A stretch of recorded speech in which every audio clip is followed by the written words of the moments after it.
SEO in 2025 is going to be insanely different than it's ever been before. Why? Because based on my data, trend spotting, and experience, as I was planning this video, I realized that my 2025 predictions were so freaking weird I thought I was tripping. So just to make sure I was still sane, I decided to crowdsource what you, the community, thought was going to happen next year. And what I found is that a lot of very smart people feel exactly the same. Shit's getting weird. In this video, I'll share with you my top 12 predictions on how SEO is going to change. And most importantly, what you can do to prepare. We're going to talk a lot about AI, the most important new ranking signals to focus on, the huge market gaps and opportunities that are open right now, antitrust lawsuits, the fate of small website publishers, and your mom. But real quick, I want to let you know that my SEO agency, The Search Initiative, has a $1,000 off discount going on till the end of the month. To get a free audit, head on over to thesearchinitiative.com and put your details into the form, and we'll let you know what we can do for you. Now back to the video. All right, let's get this party started discussing the ranking factors that you need to focus on in 2025, especially in comparison to previous years. SEO prediction number 1, turning your website into a brand becomes the new focus. SEO publications have been saying for years that you should focus on treating your website as a brand. That part isn't new. What is new is that SEO professionals are proving with actual data that Google is indeed preferring brands these days. And more importantly, they're also proving how Google is deciding if a website is a brand or another rinky-dink SEO cash grab. This correlation study showed that helpful content update winners had a larger ratio of brand search versus backlinks, which I agreed with. And many of you, the community, agreed too.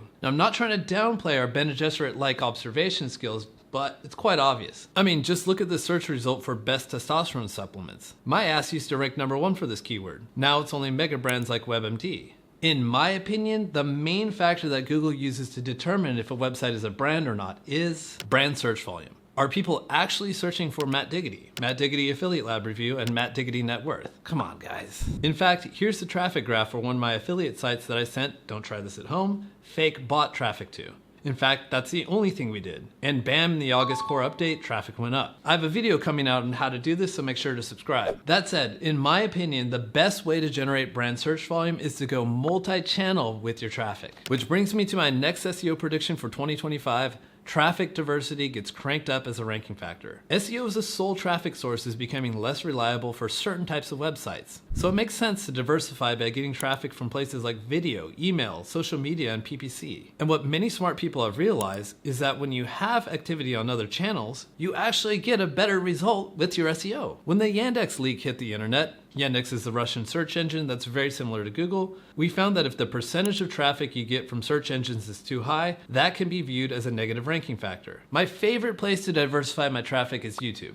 Clearly. If you need help getting started with YouTube, check out my done-for-you video agency, Epic Video. I also love PPC, but only if you can generate profitable campaigns. PPC also has the bonus effect of generating brand search volume. And surprise, I also have an agency that can help you out with PPC, Diggity Media. My next SEO prediction is that Google will rely more on user signals in its algorithm. Google actually always has said that they don't use click data. But oops, just kidding guys, the Google code leak actually had a specific module called Nav Boost that was entirely focused on click signals. The user signal I think they considered most is goal completion. When users click on your website, are they getting their goals met? Did you end their search journey? Or did they click back on their browser and pogo stick down to the next result? A very bad user signal. Some of you guys also think that shorter 2 to 3 minute long articles are preferred by today's algorithm, a theory I can get behind. Prediction number 4, content and links remain the core ranking signals in SEO, but the value of content goes down and the value of links goes up. Google is getting absolutely flooded with AI content. According to this article from EarthWeb, 7.5 million blog posts are published per day.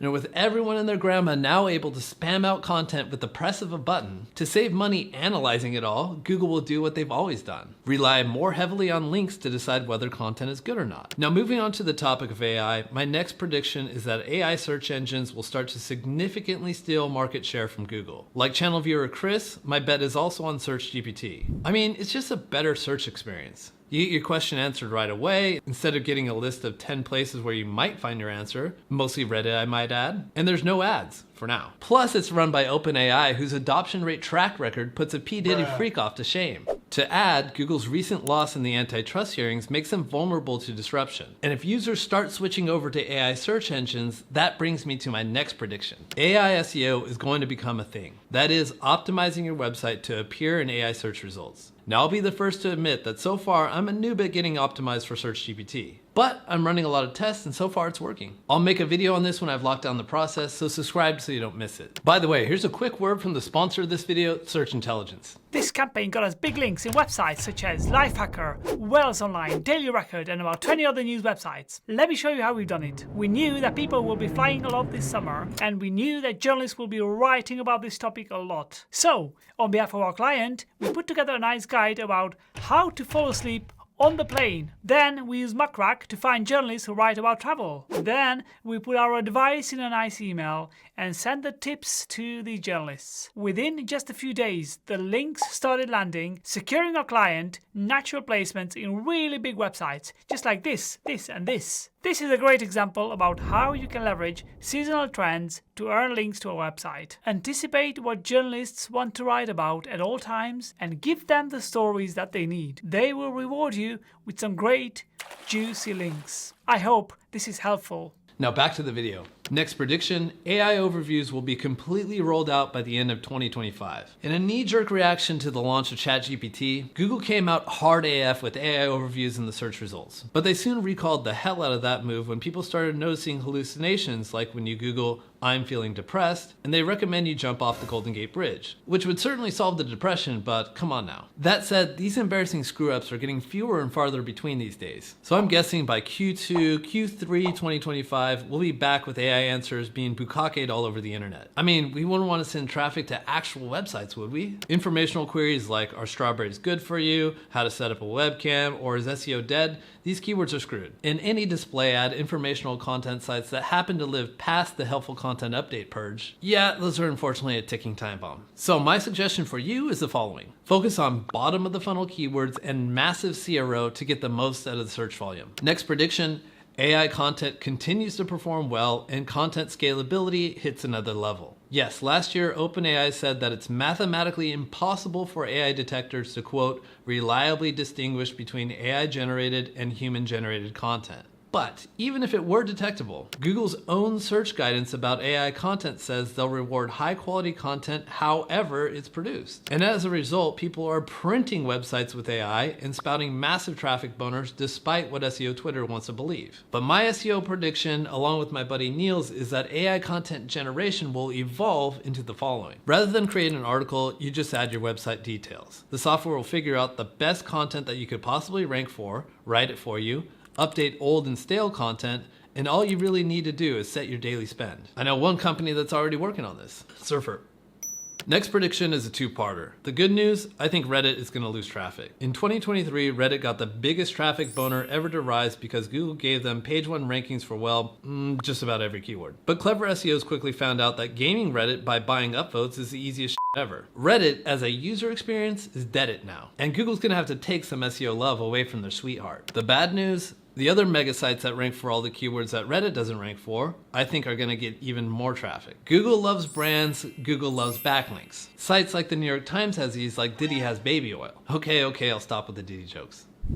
Maybe. Next prediction, content sites, particularly content-focused websites that monetize with affiliate and display ads, are unfortunately still going to be extremely hard to rank. This all kicked off during the September 2023 helpful content update that seemed to particularly go after these types of sites, much to the detriment of Google's actual search result quality. As a reaction, SEO Twitter rightfully protested the unfair devastation it had on small publishers. It got Google's attention, and in the August 2024 Core Updates release notes, they say that the update, quote, takes into account the feedback we've heard from some creators and others over the past few months, and they, quote, aim to connect people with a range of high-quality sites, including small or independent sites that are creating useful original content. But were there big recoveries? Did things get better for content sites? Not really. I mean, my portfolio had a couple recoveries of 10 to 20%, but it was random AF. The site that I did the most work on barely moved. That said, there's sites like HouseFresh that did a lot better. But this begs the question, did HouseFresh recover just because they were one of the loudest on social media? Honestly, who knows? But what I do know is that this algorithmic gesture for small publishers was cute, if anything. And it's probably a sign of things to come. come. That being said, there is a silver lining behind all of this, and that's my next prediction. Affiliate SEOs will diversify into the greener pastures of e-commerce and local lead generation. Hell, that's what I've done already. It's my belief that affiliate SEO is the hardest category of SEO that there is. Hear me out. The barrier to entry is nothing. Startup costs?